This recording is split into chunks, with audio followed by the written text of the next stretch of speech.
लागे petrol pump बनया हुआ, उत्थे एक नौजवान एक फोटो दे आए जो थोड़े बंदे पिछे खड़े हो सकते 16 तरीक की शाम 5 बजे 5:30 बजे एग्जैक्ट इन्हों ने ही पिंड के एक सज्जन ने विद अदर अनआइडेंटिफाइड और नोन पर्सनस इस मुंडे उन्होंने पेट्रोल पंप यदि छोटी भरा की हाजिरी में भरा छोटे का नाम किल दिस बॉय ये पंजाब जरा सुखबीर हुणी इश्तिहार लवा रहे हैं उस पंजाब की मैं गल कर रहा और इन्हों मारन तो बाद अगली गल सुनने वाली इंटरस्टिंग हैगी है कि जो कंप्लेंट गई पुलिस के कोल SHO जो लगे ने बेगोवाल च he went to the spot, he tried to inquire ते केस रजिस्टर किया जी उन्हें 304A दे विच रैश ड्राइविंग नेगलिजेंट ड्राइविंग मतलब मर्डर का मुकदमा होवे मुंडा रोडा वजिया होण सिर विच और पिछे ओदियां होर ਜਿਹੜੀ postmortem report will has told the story ਤੇ ਉਹ ਕਹਿੰਦਾ ਵਾ SHO ਇਹਨਾਂ ਦਾ ਸਾਰੇ ਪਿੰਡ ਦੀ ਐਲੀਗੇਸ਼ਨ ਹੈ ਪਬਲਿਕ ਦੀ ਐਲੀਗੇਸ਼ਨ ਹੈ ਕਿ ਉਹਨੇ ਦੋ ਕੰਮ ਕੀਤੇ ਨਾਲੇ ਤਾਂ ਪੋਲੀਟੀਕਲ ਪ੍ਰੈਸ਼ਰ ਵਿੱਚ ਆਇਆ ਤੇ ਨਾਲ ਉਹਨੇ ਪੈਸੇ ਖਾਦੇ ਕਿਉਂਕਿ ਜਿਹੜੇ ਅਕਿਊਜ਼ ਨੇ ਦੇ ਆ ਬੋਥ ਵਨ ਬॉयਜ਼ ਫਰਮ ਇਟਲੀ ਦੂਜਾ ਇੱਕ ਮੁੰਡਾ ਇਟਲੀ ਦਾ ਤੇ ਦੋ ਮੁੰਡੇ ਵਿੱਚੋਂ ਬਾਹਰ ਦੇ ਦੱਸਦੇ ਸੀ ਇੱਕ ਬਾਹਰ ਦਾ ਵਾ ਤੇ ਉਹਦਾ ਨਾਲ ਜਿਹੜੇ ਵਾਟਐਵਰ ਗੈਂਗ ਸੀਗਾ FIR ਦਰਜ ਕੀਤੀ 22 ਨੰਬਰ FIR ਕਿੰਨੀ ਸੀ FIR ਨੰਬਰ 10 ਜਿਹੜੀ ਉਹ ਪਹਿਲਾਂ ਰਿਸ਼ੂ ਚੰਡੀਗੜ੍ਹ ਦਾ ਟੀਮ ਨੇ ਸਾਰੇ ਪਿੰਡ ਨੇ ਜਾ ਕੇ ਜਨਾਨੀਆਂ ਸਮੇਤ ਉਹਨਾਂ ਨੇ ਪਿੰਡ ਦਾ ਥਾਣਾ ਬੇਗੋਵਾਲ ਦਾ ਪੁਲਿਸ ਸਟੇਸ਼ਨ ਘਰਾਓ ਫਿਰ ਵੀ ਨਾ ਮੰਨੇ ਲਗਾਤਾਰ ਘਰਾਓ ਜਾਰੀ ਸੀਗਾ I had to speak to the SSP ਨੇ ਔਰ ਇਨ ਦ ਮੀਨ ਟਾਈਮ ਪਹਿਲਾਂ ਮੈਂ SHO ਨਾਲ ਗੱਲ ਕੀਤੀ ਆਈ ਐਮ ਔਨ ਰਿਕਾਰਡ ਕਿ ਮੈਨੂੰ SHO ਕਹਿ ਰਿਹਾ ਵਾ ਕਿ MLA ਸਾਹਿਬ ਜਿਹੜਾ ਇਹ ਹਾਦਸਾ ਹੋਇਆ ਇਹਦੇ ਚ ਕੁੱਟਣ ਵਾਲੇ ਮੁੰਡੇ ਹੋਰ ਸੀ ਮੰਨਦਾ ਹੈ ਕਿ ਲੜਾਈ ਹੋਈ ਉੱਥੇ ਲੇਕਿਨ ਗੱਡੀ ਲਗਾਉਣ ਵਾਲੇ ਬੰਦੇ ਹੋਰ ਸਨ ਇਸ ਕਰਕੇ ਮੈਂ ਆਪਣੀ FIR ਠੀਕ ਰਜਿਸਟਰ ਕੀਤੀ ਹੈ ਤੇ it's a case of negligent driving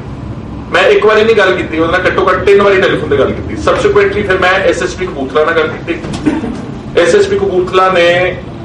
ਇੱਕ SP ਨੂੰ ਭੇਜਿਆ ਉੱਥੇ ਮੌਕੇ ਤੇ SP D ਕਪੂਰਥਲਾ ਔਰ ਜਿੱਥੇ ਲੜਾਈ ਜਿਹੜਾ ਇਨਸੀਡੈਂਟ ਦੀ ਜਗ੍ਹਾ ਸੀਗੀ ਉੱਥੇ ਖੂਨ ਡੁੱਲਿਆ ਹੋਇਆ ਸੀ ਪੈਟਰੋਲ ਪੰਪ ਦੇ ਫਿਲਿੰਗ ਟੈਂਕਸ ਦੇ ਲਾਗੇ ਉੱਥੇ ਐਕਸੀਡੈਂਟ ਕਿੱਦਾਂ ਸਪੀਡਿੰਗ ਕਾਰ ਉੱਥੇ ਤਾਂ ਮਾਰ ਹੀ ਨਹੀਂ ਸਕਦੀ ਪੈਟਰੋਲ ਪੰਪ ਦੇ ਅੰਦਰ ਕਿਸੇ ਨੂੰ ਉੱਥੇ ਤਾਂ ਕਾਰਾਂ ਬੜੀਆਂ ਸਲੋ ਘੁੰਮਦੀਆਂ ਤੇਲ ਤੂਲ ਭਰਵਾਉਣ ਵਾਸਤੇ ਤਾਂ ਫਿਰ ਉਹ SPD ਨੇ ਆਣ ਕੇ ਪਾਇਆ ਕਿ ਇਹ ਮੁਕੱਦਮਾ ਜਿਹੜਾ ਹੈਗਾ ਵਾ ਇਹ ਕਤਲ ਦਾ ਵਾ ਨਾ ਕਿ ਰੈਸ਼ ਤੇ ਨੈਗਲੀਜੈਂਟ ਡਰਾਈਵਿੰਗ ਦਾ ਉਹਨਾਂ ਨੇ ਉਹਨੂੰ FIR ਨੂੰ ਜੁਰਮ ਵਾਧਾ ਕੀਤਾ ਤੇ 302 ਲਾਉਣੀ ਪਈ ਕਿਉਂਕਿ ਪੁਲਿਸ ਨੂੰ ਪਿੰਡ ਦੀਆਂ ਔਰਤਾਂ ਤੇ ਨੰਗਲ ਲਵਾਣੇ ਦੀ ਪੰਚਾਇਤ ਤੇ ਸਰਪੰਚ ਤੇ ਬੰਦਿਆਂ ਨੇ ਘੇਰਿਆ ਹੋਇਆ ਸੀ ਇਹ ਪੰਜਾਬ ਤੁਸੀਂ ਰਾਜਨੀਤੀ ਸੇਵਾ ਦਾ ਨਾਰਾ ਦਿੱਤਾ ਦਿਸ ਇਜ਼ ਦ ਪਲੇਸ ਕਿ ਜਿੱਥੇ police can cheat the people in so far 302 section is concerned this is shameful on the part of the police ਔਰ ਅਗਲੀ ਜਿਹੜੀ ਅਫਸੋਸਨਾਕ ਗੱਲ ਹੈ ਕਿ FIR ਜੁਰਮ ਵਾਧਾ ਕਿਹੜੀ ਤਰੀਕ ਨੂੰ ਕਰਤਾ 17 ਨੂੰ ਜੁਰਮ ਵਾਧਾ ਕਰਤਾ ਅੱਜ 21 ਚੌਥਾ ਦਿਨ ਹੈ ਕਲਪਰੇਟਸ ਆਰ ਨਾਟ ਬੀਨ ਕੌਟ ਉੱਥੇ ਘੁੰਮ ਰਹੇ ਨੇ ਲੱਗੇ ਬੰਨੇ ਕੋਈ ਉੱਥੇ ਪੁਲਿਸ ਕੋਈ ਰੇਡ ਨਹੀਂ ਕਰ ਰਹੀ ਕਿਸੇ ਨੂੰ ਕਹਿ ਨਹੀਂ ਰਹੀ ਔਰ ਮੈਨੂੰ ਤਾਂ ਇਹ ਖਦਸ਼ਾ ਵਾ ਕਿ ਜਿਹੜਾ ਇੱਕ ਮੁੰਡਾ ਮੇਨ ਅਕਿਊਜ਼ਡ ਹੈਗਾ he is probably from Italy or somewhere he might have left the country by now they have the police is allowing them safe passage they are all culprits ਔਰ ਮੈਨੂੰ ਅੱਜ ਮੇਰੀ SP ਨਾਲ ਗੱਲ ਹੋਈ ਸੀ I don't want to quote his name ਡਰਦੇ ਬੜੇ ਅਫਸਰ ਉਹ ਕਹਿੰਦਾ ਸਾਨੂੰ ਵੀ SHO ਨੇ ਬੜਾ ਮਿਸਲੀਡ ਕੀਤਾ ਜਦ ਤੱਕ ਅਸੀਂ ਆਪੇ ਜਾ ਕੇ ਮੌਕਾ ਨਹੀਂ ਦੇਖਿਆ ਬਟ SHO ਹੀ ਹੈ ਉੱਥੇ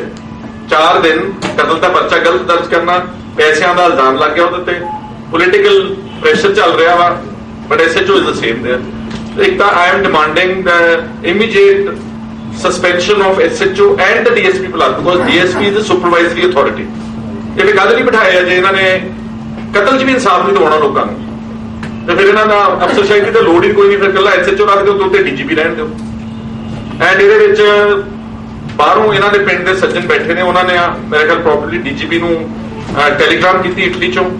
ਉਹਨਾਂ ਨਾਲ ਸ਼ਾਇਦ ਗੱਲ ਵੀ ਉਹਨਾਂ ਦੀ ਹੋਈ ਆ ਤੇ ਤਾਂ ਜਾ ਕੇ FIR ਵਿੱਚ ਜੁਰਮ ਵਾਧਾ ਹੋਇਆ ਲੇਕਿਨ ਫੜਨਾ ਨਹੀਂ ਕਿਸੇ ਨੂੰ police So I am demanding that culprits be brought to the book, this SHO and the DSP be suspended immediately, and justice be ensured to this family